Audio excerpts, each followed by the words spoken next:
Et c'est dans ce contexte tendu que ce mercredi, une vaste mobilisation baptisée Bloquons tout touche la Haute-Marne, la Meuse et la Marne. À Chaumont, Verdun, Bar-le-Duc ou encore Commercy, les manifestants dénoncent la politique d'austérité du gouvernement.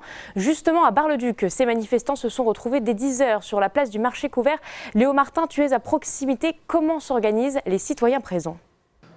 Oui, tout à fait, Clémentine. Je suis sur la place du marché à Bar-le-Duc où une centaine de manifestants se sont rassemblés ce matin.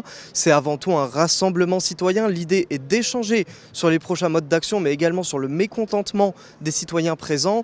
Lors d'une prise de parole, il y a un peu plus d'une heure, plusieurs points ont été abordés, notamment la dette de l'État, la nomination trop rapide du nouveau Premier ministre ou encore le pouvoir d'achat. Pour le moment, les suites de la manifestation devraient se dérouler quand même ici le reste de la journée ou potentiellement à la gare. Rien n'a encore été décidé. En tout cas, une chose est sûre, c'est qu'ils vont rejoindre la manifestation intersyndicale le 18 septembre prochain.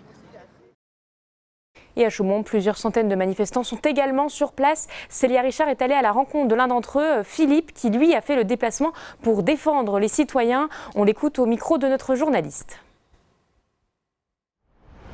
Eh ben, on manifeste toujours pour les mêmes principes républicains, la liberté, l'égalité et la fraternité. Donc la liberté pour le droit de manifester, dire qu'on n'est pas d'accord avec une politique qui est plutôt axée sur les riches.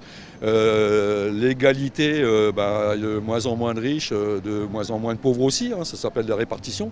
Et puis la fraternité pour que la classe qui nous dirige en ce moment évite d'opposer les personnes les uns contre les autres. Et c'est ce qui est en train de se passer. En plus, hier, il y a vraiment une provocation en mettant le ministre des Armées, Premier ministre, c'est vraiment une provocation juste avant le 10 septembre. Et on est dans une lutte de classe. Et pour moi, on va vers le fascisme et le capital a besoin du fascisme pour s'en sortir et garder ses prérogatives. Point. Tout simple. Là, à Chaumont, justement, on est en train de se battre pour ces principes. On est en train de faire une petite manifestation pour montrer qu'il y a quand même des personnes qui ne sont pas d'accord au niveau de la Haute-Marne. Alors comme un peu partout en ce moment, on est en train de montrer que des personnes ne sont pas d'accord avec la politique qui est menée en ce moment. C'est tout simple. Et ces rassemblements devraient se poursuivre dans la journée, notamment avec d'autres villes concernées comme Verdun, Langres, Commercy ou encore Châlons-en-Champagne. Vous pouvez suivre l'évolution de la situation en direct sur notre site internet puissancetélévision.fr.